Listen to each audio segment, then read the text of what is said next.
tanah airku tidak kulupakan, kan terkenang selama hidupku. Biarpun saya pergi jauh, tidakkan hilang dari kalbu. Tanahku yang ku cintai, engkau ku hargai. Halo, Assalamualaikum warahmatullahi wabarakatuh. Perkenalkan, nama saya Ella Melisa Saputri, jurusan Tadris Biologi Institut Agama Islam Negeri Batu Sangkar.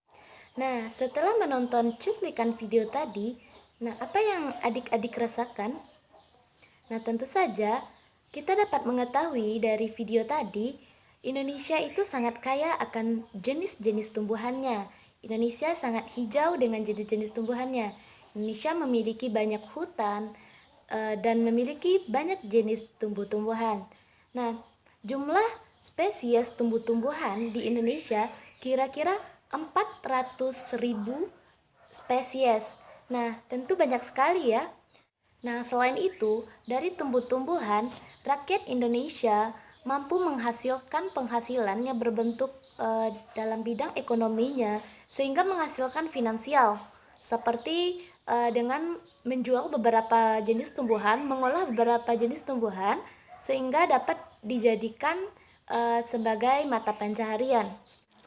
Lalu, apakah tumbuh-tumbuhan? Apakah tumbuh-tumbuhan ini atau ini? Berdasarkan klasifikasi 6 kingdom, maka plantae dan fungi berada dalam kingdom yang berbeda. Coba kita bayangkan, apa yang terjadi ketika tumbuh-tumbuhan di dunia ini hilang atau punah? Nah, tentu saja ketika tumbuh-tumbuhan di muka bumi ini punah, maka kehidupan di muka bumi juga akan punah. Kenapa demikian? Karena tumbuh-tumbuhan menghasilkan oksigen sehingga makhluk hidup seperti kita manusia bisa bernafas. Berbicara tentang tumbuh-tumbuhan, apakah adik-adik tahu apa itu tumbuh-tumbuhan? Nah, tumbuh-tumbuhan atau di dalam ilmu biologi kita menyebutnya dengan istilah plantae merupakan suatu organisme eukariotik multiseluler yang memiliki klorofil dan bisa sehingga mampu menghasilkan makanan sendiri atau disebut dengan autotrof. Nah, selanjutnya ciri-ciri dari tumbuhan itu sendiri. Nah, ciri-ciri dari tumbuhan itu sendiri, ciri yang pertama yaitu menghasilkan klorofil.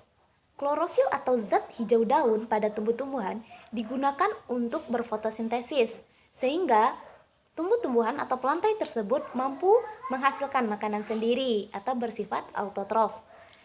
Ciri yang kedua yaitu tumbuh-tumbuhan memiliki dinding sel. Nah, ciri yang kedua inilah yang membedakan kingdom plantae dengan kingdom animalia. Nah, animalia di sini tidak memiliki dinding sel, sedangkan tumbuh-tumbuhan memiliki dinding sel. Nah, itulah yang menyebabkan kulit dari tumbuh-tumbuhan itu terasa keras dan tidak akan pecah. Ciri yang ketiga, tumbuh-tumbuhan dapat menyimpan cadangan makanan berupa amilum atau pati. Nah, contohnya saja dapat kita lihat pada singkong. Singkong dapat menyimpan cadangan makanannya di dalam umbi. Nah, umbi tersebut merupakan komponen dari berupa pati dan juga amilum. Begitu juga dengan gandum. Nah, cara reproduksi dari plantae atau tumbuh-tumbuhan ini dapat dilakukan dengan dua cara. Yang pertama, dengan cara seksual dan yang kedua dengan cara aseksual. Dengan cara seksual, yaitu dengan cara penyatuan antara gamet jantan dengan gamet betina. Contohnya, pada tumbuhan berbiji kita dapat menjumpai yaitu dengan penyatuan antara serbuk sari dengan putik sehingga menghasilkan bakal buah. Nah, untuk cara aseksualnya yaitu dengan cara misalnya dengan cangkok, tempel.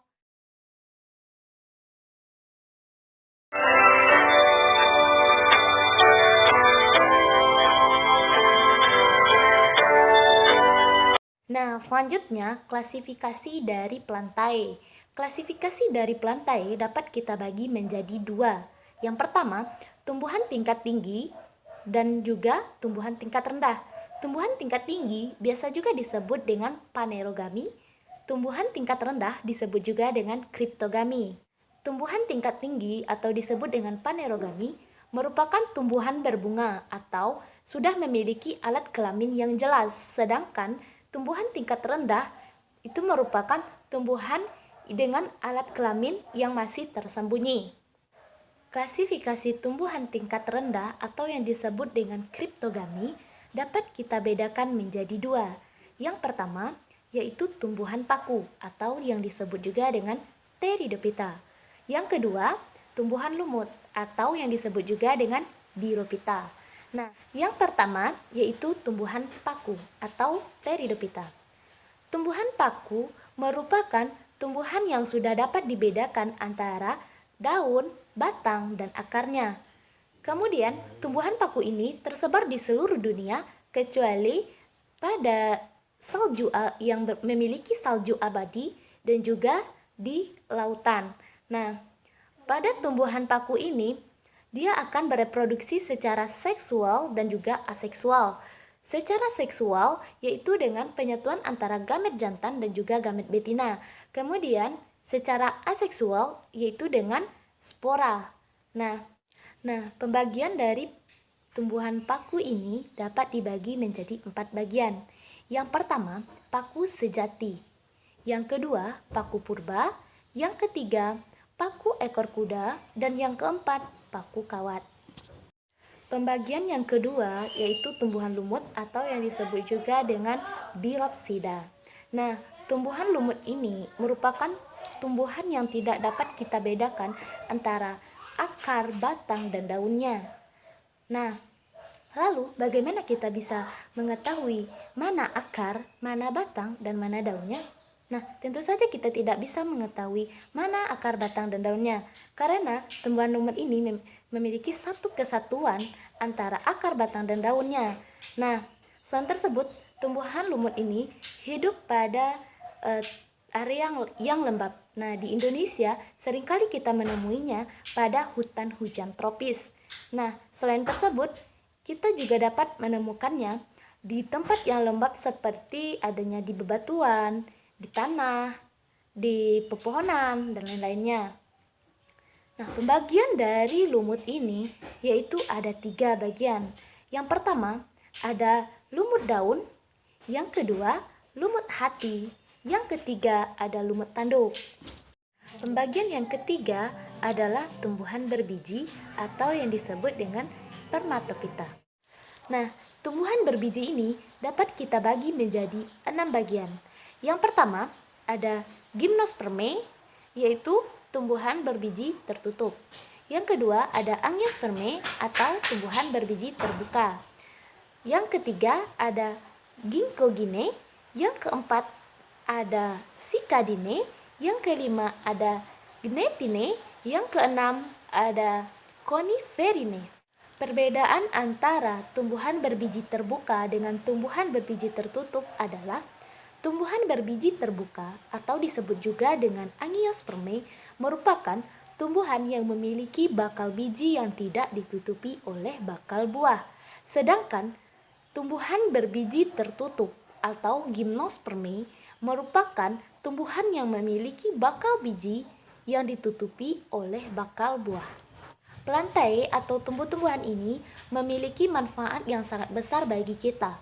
Bukan hanya kita manusia, akan tetapi manfaat dari tumbuh-tumbuhan ini juga dirasakan oleh kelompok animalia atau jenis hewan. Manfaat yang pertama dari tumbuh-tumbuhan ini, manusia sering memanfaatnya sebagai bahan dasar sandang atau digunakan untuk bahan pakaian. Nah, ada sebagian suku yang menggunakan tumbuh-tumbuhan atau kulit dari tumbuh-tumbuhan yang diolah menjadi pakaian adatnya. Nah, manfaat yang kedua yaitu digunakan sebagai bahan pangan.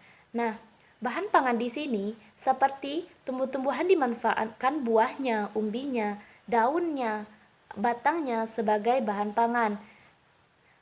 tumbuhan yang dimanfaatkan buahnya itu seperti padi yang dijadikan makanan pokok oleh rakyat Indonesia. Kemudian umbinya seperti tanaman singkong yang memiliki umbi yang digunakan sebagai bahan pokok oleh rakyat Indonesia.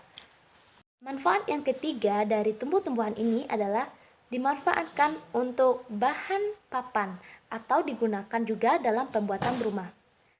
Manfaat yang keempat, tumbuh-tumbuhan ini dimanfaatkan dalam bidang ekonomi. Nah, tumbuh-tumbuhan mampu mendukung atau membantu perekonomian rakyat Indonesia. Manfaat yang dirasakan oleh hewan itu seperti tumbuh-tumbuhan jenis gulma yang digunakan oleh hewan seperti kambing, sapi, kerbau untuk bahan makanannya. Baik, mungkin sekian dulu pertemuan kita kali ini dalam pembahasan Kingdom Plantae. Nah, jangan lupa untuk like, subscribe, dan komen ya. Sampai jumpa. Assalamualaikum warahmatullahi wabarakatuh.